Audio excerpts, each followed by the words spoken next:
লাগছে দারুণ, পুরো স্বপ্নে চলে এসেছি মনে হচ্ছে। খালি এতদিন ভিডিও দেখতো, এখন মনে হচ্ছে স্বপ্নের জায়গায় চলে এসেছি। ভালো লাগছে ভীষণ। হাই বন্ধু। क्या क्यूट है बाबा। क्या नाम है इसका दीदी? সোফিয়ম। সোফিয়ম। হাই সোফিয়ম।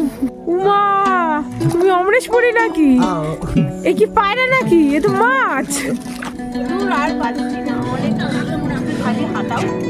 ভালো লাগে স্কাই মাকে এসে শুয়ে পড়বে এখানে নাকি?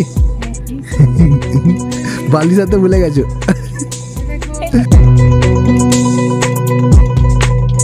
নমস্কার বন্ধুরা, টিটু ট্রাভেলস অ্যান্ড ব্লগস চ্যানেলের পক্ষ থেকে আমি অমিত সকলকে স্বাগত জানিয়ে শুরু করছি আজকের ব্লগ। তো বন্ধুরা, আপনারা ভিডিওর টাইটেল এবং থাম্বনেল দেখে বুঝতেই পেরেছেন যে আজ আমাদের ডেস্টিনেশন সিকিমের পেলিংয়ে। তো পেলিং যেতে হলে প্রথমে আমাদের যেতে হবে এনজিপি জংশনে। সেখানে যাওয়ার জন্য আছে হাওড়া এবং শিয়ালদা থেকে প্রচুর ট্রেন। আমরা গিয়েছিলাম শিয়ালদা থেকে রাত 10:05 দার্জিলিং মেলে। নির্ধারিত সময়ে আমাদের ট্রেনের যাত্রা শুরু হয়েছিল এবং সকাল 8টার মধ্যে আমরা পৌঁছে গিয়েছিলাম এনজিপি অর্থাৎ নিউ জলপাইগুড়ি স্টেশনে। প্রাইভেট কার বুক করে বা শেয়ারও যেতে পারেন পেলিং। তবে বলে রাখি, স্টেশনে প্রচুর দালাল আপনাদের প্যাকেজ বা ট্যুর প্ল্যানের প্রলোভন দেখাবে, তাদের হাত থেকে সাবধানে থাকবেন। আপনারা স্টেশনের বাইরে বেরিয়ে এসে সরাসরি ড্রাইভারদের সাথে কথা বলে নেবেন। আরও একটি উপায়ে কম খরচে যাওয়া যায় পেলিং।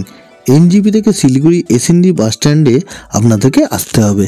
সারাদিনে একটি মাত্র বাস যায় পেলিংয়ের উদ্দেশ্যে। সকাল 10:30টায় ছাড়ে এই পেলিংগামী বাসটি। এছাড়াও সিকিমের নানান জায়গায় যাওয়ার জন্য এই বাস স্ট্যান্ডে আপনাদেরকে আসতেই হবে। বাসের রেট চার্টটি এখানে আপনাদের সামনে তুলে ধরলাম, ভিডিওটি পজ করে দেখে নিতে পারেন। বাস বা প্রাইভেট কার যেভাবেই আসুন না কেন, আপনাদের প্রথমে হল্ট হবে কালিম্পংয়ের গেলিখোলায়। এখানে আপনারা দুপুরের লাঞ্চও সেরে নিতে পারেন। তারপর আপনারা যাত্রা শুরু করে দিন পেলিংয়ের উদ্দেশ্যে। পথে ছোট বড় পাহাড়, গিরিখাত ও তিস্তা নদীর সৌন্দর্য দেখতে আপনাদের বেশ ভালোই লাগবে।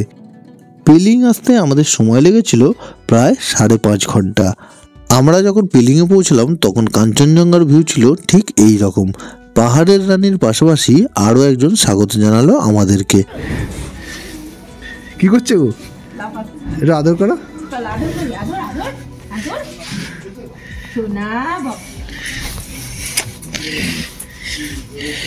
এসে অভিবাদন হচ্ছে,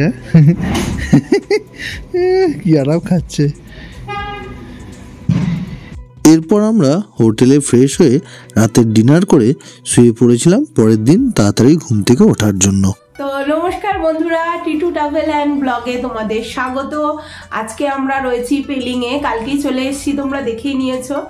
তো আজকে আমরা রয়েছি হোটেলে। এখন আপাতত এখন রেডি হয়ে গেছি, এখন আমাদের গাড়ি আসবে। তো আমরা এখন গাড়িতে করে যাব সাইট সিনে, পেলিংটাই ঘুরবো আজকে। তো এখন তোমাদের আমি দেখাচ্ছি কাঞ্চনজঙ্ঘা। দেখো আমরা যে রুমে রয়েছি সেই রুম থেকে ভিউটা কেমন আসছে। প্রকৃতিপ্রেমী মানুষ এই কাঞ্চনজঙ্ঘার অপূর্ব রূপ দেখতে সিকিমে এসে হাজির হয়। কেন কাঞ্চনজঙ্ঘাকে পাহাড়ের রানী বলা হয় তার কারণ আজ আমরা জানতে পারলাম। অপূর্ব সেই দৃশ্যে সাক্ষী হলাম আমরা, সাথে আপনাদের জন্য তুলে ধরলাম সেই অপূর্ব দৃশ্য। এবারে বলি, কাঞ্চনজঙ্ঘা হিমালয় পর্বতমালার একটি পর্বতশৃঙ্গ। এটি নেপালের দ্বিতীয় উচ্চতম এবং ভারতের উচ্চতম পর্বতশৃঙ্গ এবং এর উচ্চতা 8,586 মিটার। কাঞ্চনজঙ্ঘা কথাটি স্থানীয় শব্দ কাংচেনজেঙ্গা থেকে এসেছে, যার অর্থ হলো তুষারের 5 ধনদৌলত। এই ধনদৌলত ঈশ্বরের 5 ভাণ্ডারের প্রতিনিধিত্ব করে। সেগুলি হলো স্বর্ণ, রূপা, রত্ন, শস্য এবং পবিত্র পুস্তক। তো বন্ধুরা দেখো, আমরা এখন দাঁড়িয়ে আছি হোটেলেরই একটা ওপেন ব্যালকনিতে। তো এখানে ঠান্ডা গুগলে দেখাচ্ছে 4 ডিগ্রি, কিন্তু ফিলিং জাস্ট 2 ডিগ্রি। আমাকে দেখে তোমরা বুঝতে পারছো। তো এখান থেকে আমরা তোমাদের একটা ভিউ দেখাতে চলেছি, চলো দেখে নাও। পাহাড় এবং পাহাড়ি উপত্যকা দেখে সত্যি মন জুড়িয়ে যায়।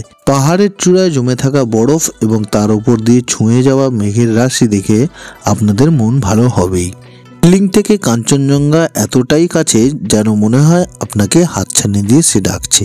Good morning all from Pelling. তো আমরা আছি এই মুহূর্তে আপার পেলিংয়ে। আমি এবং আমার সাথে রয়েছে সমাপ্তিকে দেখে বুঝতেই পারছেন ওর কতটা ঠান্ডা লেগেছে। কি সমাপ্তি, ঠান্ডা লেগেছে? প্রচুর 4 ডিগ্রি। তো যাই হোক, কাল আমরা এখানে বিকেলে এসেছি। বিকেলে যে আস্তে আস্তে অনেকটাই মানে সন্ধে হয়ে গেছিলো, তো ভিউ সেরকম ছিল না, তো সেভাবে আমরা শুরু করতে পারিনি। তো সকাল থেকে আমরা শুরু করবো। আজকে আমাদের পেলিংয়ের সাইট সিন আছে। তো এই মুহূর্তে আমরা রয়েছি হোটেলের বাইরে। তো হোটেলটা আমরা দেখাবো। আমরা যে হোটেলে রয়েছি, গতকাল আমরা বিকেলবেলা এই হোটেলটা এসেছি, হোটেলের রুম ট্যুর আমরা করব। তার আগে আমরা বাইরে চলে এসেছি। বাইরে অপূর্ব সুন্দর দৃশ্য রয়েছে, তো যেগুলো অকল্পনীয়, আমরা ভাবতেই পারিনি। আমরা সকাল 5:30 থেকে কন্টিনিউ আমরা শ্যুট করে যাচ্ছি। তো প্রত্যেকটা মানে পার্ট আমরা আপনাদের দেখাবো। রাস্তার একটা পার্ট থেকে আমরা দেখছি কাঞ্চনজঙ্ঘা, মানে জাস্ট মানে আমার কাছে ভাষা নেই, আমি কি বলবো, বলতে গিয়ে আমি মানে বাকরুদ্ধ হয়ে যাচ্ছি। অসাধারণ অসাধারণ, মানে অসাধারণ শব্দটাও মানে এর কাছে লাগবে না। তো এই জায়গা থেকে দাঁড়িয়ে, মানে আমরা যেখানে দাঁড়িয়ে আছি সেখান থেকে আমরা ভিউটা আপনাদের দেখাচ্ছি, দেখুন একবার। তারপর আপনারা অবশ্যই ভিডিওটা দেখে লাইক, কমেন্ট এবং শেয়ার করবেন, এবং টোটাল ইনফরমেশান থাকবে আমাদের ভিডিওর শেষে। 2025-এ পেলিং আসার পরিকল্পনা করে থাকলে আমাদের ভিডিওটি শেষ পর্যন্ত দেখতে থাকুন। স্কিপ করে গেলে অনেক ইনফরমেশন মিস হয়ে যেতে পারে। বন্ধুরা, এখন আমরা দাঁড়িয়ে আছি আমাদের হোটেলের নিচে। তো আমরা যে হোটেলে রয়েছি তার নাম রয়েছে Pema Sonam. Hotel snow view এর ঠিক অপোজিটেই রয়েছে হোটেল পেমা সোনাম। মিডিল পেলিংয়ে রয়েছে এই হোটেলটি। এখানকার কন্ট্যাক্ট নম্বর স্ক্রিনে দেওয়া হলো, আপনারা কন্ট্যাক্ট করে নিতে পারেন। এরপর আমরা ব্রেকফাস্ট করে বেরিয়ে পড়লাম পেলিংয়ের সাইট সিন এক্সপ্লোর করতে। তো আজ আমরা যাব Rimbi waterfalls, Rimbi orange garden, Khecheopalri lake, Kanchenjunga waterfalls এবং পেলিংয়ের সবথেকে অ্যাট্রাকটিভ পয়েন্ট স্কাই ওয়াকে। আমাদের যাত্রাপথের দুধারে সুন্দর দৃশ্যের মধ্যে প্রথমেই দেখা মিলল রিমি ওয়াটারফলসের, কিন্তু এটা আমরা আমাদের ট্যুর লিস্টের শেষে রাখলাম। তো আজ আমাদের সাইট সিনের প্রথম পয়েন্ট রিমি অরেঞ্জ গার্ডেন। এখানে পার্কিং এর জন্য চার্জেস মাত্র 20 টাকা। তো বন্ধুরা, এখন আমরা রয়েছি অরেঞ্জ গার্ডেনে। চলো, তোমাদেরও নিয়ে যাচ্ছি অরেঞ্জ গার্ডেনে। এই জায়গাটির পরিবেশ বেশ মনোরম। এখানকার প্রবেশ মূল্য জনপ্রতি 30 টাকা এবং বাগানের গাছ থেকে ফুল বা ফল ছিঁড়লে 500 টাকা জরিমানা দিতে হবে। হাই করো, হাই हाय गणेश, हाय हाय हाय हाय गणेश, वो बिजी है। हाय गणेश, क्या क्यूट है बाबा। क्या नाम है इसका दीदी? सोफियम। সোফিয়ুম, হাই সোফিয়ুম। এই অরেঞ্জ গার্ডেনের মধ্যে রয়েছে দুষ্প্রাপ্য অর্কিড গাছ এবং পাশাপাশি রয়েছে বেশ কিছু অরেঞ্জ ট্রি। এই বাগানের মধ্যেই রয়েছে একটি ক্যাফে এরিয়া, যেখানে আপনারা চাইলে ব্রেকফাস্টও করে নিতে পারেন। গাছের নিচে পড়ে থাকা কমলা লেবু আপনি বিনা বাধায় সংগ্রহ করতে পারেন। তো বন্ধুরা, এখন আমরা যাচ্ছি রিম্বি রিভার দেখতে, তোমরাও চলো। রিম্বি অরেঞ্জ গার্ডেনের ঠিক পিছনেই রয়েছে রিম্বি রিভার। সেখানে যেতে হলে আপনাকে কিছুটা খাড়াই পাথরের সিঁড়ির ধাপ অতিক্রম করে নিচে নামতে হবে। দুর্ঘটনা এড়ানোর জন্য নামার সময় আপনাকে বেশ কিছুটা সাবধানতা অবলম্বন করতে হবে। কেমন লাগছে? দারুণ, পুরো স্বপ্নে চলে এসেছি মনে হচ্ছে। খালি এতদিন ভিডিও দেখতো, এখন মনে হচ্ছে স্বপ্নের জায়গায় চলে এসেছি। ভালো লাগছে ভীষণ। পাহাড়ের গা ঘেঁষে চলা খরস্রোতা পাহাড়ি নদী হলো রিম্বি। এখানকার জল বেশ পরিষ্কার এবং স্বচ্ছ। এখানকার জলের বেগ এতটাই প্রবল যে এখানে স্নান করা নিষিদ্ধ। তাই সাবধানতার জন্য এই নদীর পাড়টি দড়ি দিয়ে গার্ডরেল দেওয়া রয়েছে। তবে আপনারা এখানে পাথরের উপরে বসে স্নিগ্ধ ও প্রবাহমান জলের মধ্যে পা ডুবিয়ে বেশ খানিকটা সময় কাটাতে পারেন।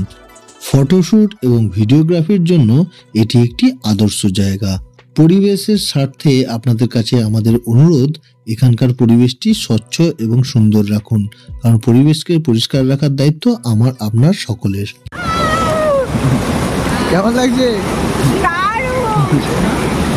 তো বন্ধুরা, প্রথমেই বলেছি যে এই জায়গাটি ফটোশ্যুটের জন্য একদমই আইডিয়াল, তাই আমরা বেশ কিছু ফটোশ্যুট এখানে করে নিয়েছিলাম।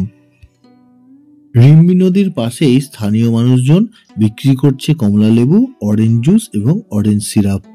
আরও একটি বিষয় আপনাদের জানিয়ে রাখি, এই অরেঞ্জ গার্ডেনের মধ্যে আছে রাত্রি নিবাসেরও সুব্যবস্থা। এর পরবর্তী ডেস্টিনেশন ছিল আমাদের খেচিপেরি লেক, যা পেলিংয়ের মধ্যে একটি অ্যাট্রাকটিভ জায়গা। রিম্বি অরেঞ্জ গার্ডেন থেকে খেচিপেরি লেকের দূরত্ব ছিল 12.6 কিলোমিটার। গাড়িতে যেতে আমাদের সময় লেগেছিল প্রায় 30 মিনিটের মতন। বন্ধুরা, আরও একটি বিষয় আপনাদের জানিয়ে রাখি, রাস্তার ধারে প্রায়শই আপনারা লক্ষ্য করবেন সারিবদ্ধভাবে লাগানো আছে সাদা পতাকা। বৌদ্ধ ধর্মাবলম্বী মানুষদের মতানুসারে তাদের প্রিয়জনদের আত্মার শান্তির কামনার জন্য এই সাদা পতাকা লাগিয়ে রাখা হয়। তো বন্ধুরা, এখন আমরা ফাইনালি চলে এসেছি খেচিপেড়ি লেক দেখতে। এখানে গাড়ি পার্কিং ফিস 30 টাকা এবং এন্ট্রি ফিস জনপ্রতি 20 টাকা। এটি হলো খেচিপেড়ি লেকের এন্ট্রান্স। এর বাম দিকেই রয়েছে টিকিট কাউন্টার। ভেতরে এন্ট্রি করেই দেখতে পাবেন একটি বড় প্ল্যাকার্ড রয়েছে যেখানে তুলে ধরা হয়েছে এখানকার ইতিহাস। তো আমরা এখন এসেছি খেচিপেড়ি লেকে। তো দেখো এখানে অনেক মাছ রয়েছে আর মাছদের এটা ফুড সোয়াবিন যেটা আমরা খাই। তো দেখো আমরা এখানে দিচ্ছি। এখানে প্রায় 1000-এরও বেশি বড় সাইজের আমেরিকান সিলভার কাপ মাছ দেখতে পাওয়া যায়। স্থানীয়দের মতে এখানে মাছেদের খাবার খাওয়ালে পুণ্য সঞ্চয় করা যায়। উমা, তুমি অমরেশপুরি নাকি? এ কি পায়রা নাকি? এ তো মাছ। মাছকে কে আও আও করে। এবারে বলি খেচিপেড়ি লেক সম্পর্কে কিছু জানা অজানা কথা। এটি হিন্দু এবং বৌদ্ধ ধর্মীয়দের কাছে বেশ জনপ্রিয় একটি ধর্মীয় স্থান। এই লেকটির আকৃতি অনেকটা মানুষের বাঁ পায়ের ছাপের মতন। হিন্দুদের কাছে এটি শিবের পায়ের ছাপ এবং বৌদ্ধদের কাছে এটি বুদ্ধদেবের পায়ের ছাপ হিসেবে পরিগণিত হয়ে থাকে। বলা হয় এই লেকেতে একটিও গাছের পাতা লক্ষ্য করা যায় না, কারণ এখানকার পাখিরা সেই গাছের পাতাগুলি সরিয়ে ফেলে। এই লেক দেখতে হলে বেশ কিছুটা হেঁটে উপরে যেতে হয়। আমাদের শারীরিক অসুস্থতার জন্য আমরা শেষ পর্যন্ত সেখানে যেতে পারিনি। আপনাদের কাছে আমাদের অনুরোধ, যাদের হার্ট দুর্বল কিংবা হাঁটুর সমস্যা অথবা শ্বাসকষ্টজনিত সমস্যা রয়েছে তারা এটিকে স্কিপ করতে পারেন। এই লেকের বাইরে এই ধরনের দোকান দেখতে পাবেন যেখান থেকে আপনারা আপনাদের প্রয়োজনীয় জিনিস সংগ্রহ করতে পারেন। এরপর আমাদের পরবর্তী ডেস্টিনেশন হলো কাঞ্চনজঙ্ঘা ওয়াটারফলস।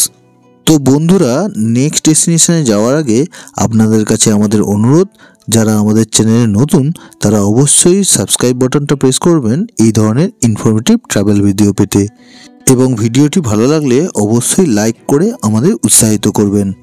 এখন আমরা এসে গেছি কাঞ্চনজঙ্ঘা ওয়াটারফলসে। এখানে তোমরা জিপ লাইনও করতে পারো, তো দেখে নাও।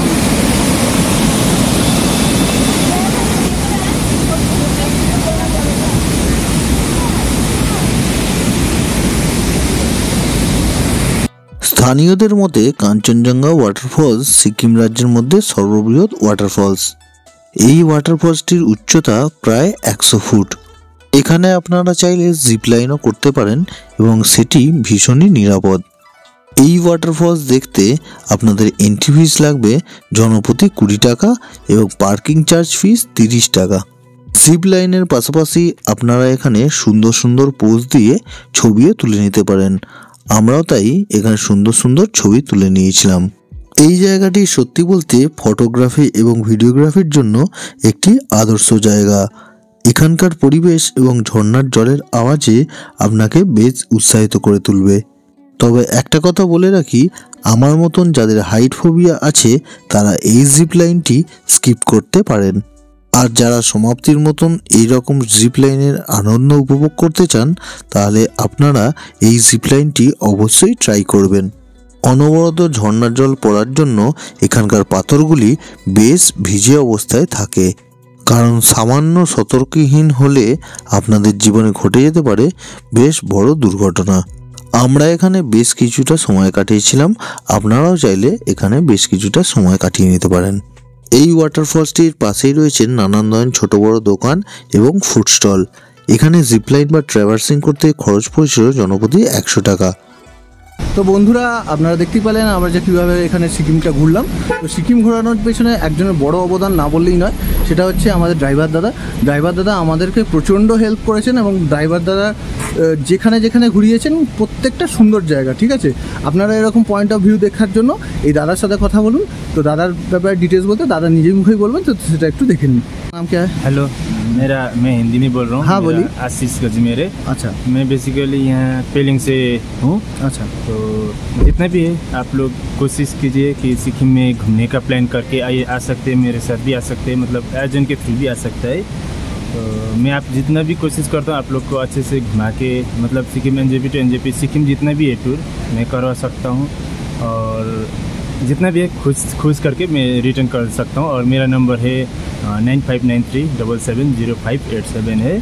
तो मेरा गाड़ी तो यही है, और जितना भी गाड़ी लगेगा मतलब एक गाड़ी से लेके 10-12 गाड़ी भी अरेंज हो पाएगा। छोटा गाड़ी बड़ा गाड़ी सब अवेलेबल रहेगा। आपके पूरा पेलिंग के साइड है या बाहर ईस्ट साइड मतलब नॉर्थ साइड सब जितना भी Sikkim all Sikkim east west north south करता हूँ। अच्छा, तो पूरा ही पैकेज आपका बोलने के बाद आप पूरा पैकेज कर देंगे? होटल भी अरेंज करने से मैं भी कर देता हूँ। अच्छा, होटल के नंबर भी आपके पास है। और ये जो कोई आदमी पहले नहीं सिक्किम आया उसको भी घूम सकते भी। हाँ, एकदम बेफिक्र होके एकदम फैमिली लेके जो भी जैसे भी करके आ सकते हैं एकदम सेफली। एनजेपी टू एनजेपी मेरे आदत है, ऐसे बहुत सालों से मैं टूरिस्ट का ही मतलब टूरिस्ट घुमाना ही मेरा काम है। तो मैं आप लोग को मतलब कोशिश करता हूँ अच्छा फीडबैक भी रहे आप लोग के साथ और यादगार रहे, वही करता हूँ, कोशिश करता हूँ। थैंक यू आशीष भाई, थैंक यू, वेलकम। বন্ধুরা আপনারা দেখলেন যে আশিস ভাই আমাদের কেমনভাবে বললো এবং এক্সপ্লেন করলাম, পাশাপাশি আপনাদেরকেও বললো যে সিকিম যারা হয়তো প্রথমবার আসছেন তো তাদের জন্য আশিস ভাই একদম বেস্ট। এটা আমাদের পার্সোনাল ওপিনিয়ন, আপনারা ট্রাই করে দেখতে পারেন। সিকিমে শুধু পেলিং বলে নয়, প্রত্যেকটা পাশাপাশি আপনারা নর্থ সিকিম যদি করার প্ল্যান থাকে তো সেভাবেও আপনারা যেতে পারেন। এবং গ্যাংটক বলুন বা ইস্ট সিকিমে যদি যাওয়ার থাকে তো আশিস ভাইয়ের সাথে কন্ট্যাক্ট করবেন, উনি আপনাদের ভালোভাবে ঘুরিয়ে দেবে। তো এখনও পর্যন্ত আমরা আশিস ভাইয়ের সাথে যতগুলো জায়গা গেছি আমরা নিজেরা খুব স্যাটিসফাই এবং আপনারাও আশা করি স্যাটিসফাই হবেন, এটুকু আমরা বলবো। তো কন্ট্যাক্ট নাম্বার আমি অবশ্যই ডিসক্রিপশান বক্সে দিয়ে দেবো, আর আপনার নাম্বারটা হয়তো অন স্ক্রিনেও দেখতে পাবেন। তো thank you. Rimbi orange garden যাওয়ার পথে এখন আমরা ফিরে দেখব সেই রিম্বি ওয়াটারফলসটিকে। তো বন্ধুরা, সিকিমের আরও একটা গুরুত্বপূর্ণ জায়গা আমরা চলে এসেছি, সেটা হচ্ছে রিম্বি ওয়াটারফলস। তো দেখে নিন রিম্বি ওয়াটারফলস।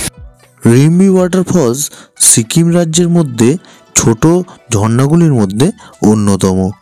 তো বন্ধুরা, আজকের পর্বের আমাদের অন্তিম ডেস্টিনেশন হলো সিকিম রাজ্যের ওয়েস্ট পেলিংয়ের most attractive point sky walk. তো এখন আমরা রয়েছি পেলিংয়ের সবচেয়ে সুন্দর জায়গায়, সেটা হচ্ছে স্কাই ওয়াক। স্কাই ওয়াকে এন্ট্রি ফি জনপ্রতি 100 টাকা। বন্ধুরা, আরও একটি বিষয় আপনাদের জানিয়ে রাখি, ভারতের পশ্চিম সিকিমের পেলিংয়ে স্কাই ওয়াক 2018 সালের 1 নভেম্বরে জনসাধারণের জন্য উন্মুক্ত করা হয়। এটি ছিল ভারতের প্রথম কাঁচের তৈরি স্কাই ওয়াক। স্কাই ওয়াকে যেতে হলে আপনাদের জুতোগুলি এখানে রাখতে হবে। চেন রেজিং মূর্তি এবং স্কাই ওয়াক হলো পেলিংয়ের একটি পর্যটক আকর্ষণ। কমপ্লেক্সটির মধ্যে বোধিসত্ত্ব চেন রেজিংয়ের একটি 137 ফুট বা 42 মিটারের লম্বা মূর্তি রয়েছে। এক্সাইটেড? ভীষণ। কোথায় যাবে এখন? এখন আমরা যাব স্কাই ওয়াকে। এখান থেকে স্টার্টিং হবে, তাই তো? চলো। এই স্কাই ওয়াকটি প্রায় প্রতিদিনই খোলা থাকে। এখানে আসতে হলে আপনারা ভিড় এড়াতে সকাল সকাল আসুন। এই স্কাই ওয়াকটি খোলা থাকে প্রতিদিন সকাল 8টা থেকে বিকেল 4:30 পর্যন্ত। স্কাই ওয়াকটি মজবুত ইস্পাত ও কাঁচের তৈরি এবং নিরাপত্তার জন্য এখানে রেলিংও রয়েছে। এই স্কাই ওয়াকটি সমুদ্রপৃষ্ঠ থেকে 7200 ফুট বা 2195 মিটার উচ্চতায় অবস্থিত। ভালো লাগে স্কাই ওয়াকে এসে? শুয়ে পড়বে এখানে নাকি? বালি সাথে ভুলে গেছো? উঠে পড়ো, উঠে পড়ো। তো আমি কোলে করে নিয়ে যাবো, আসো।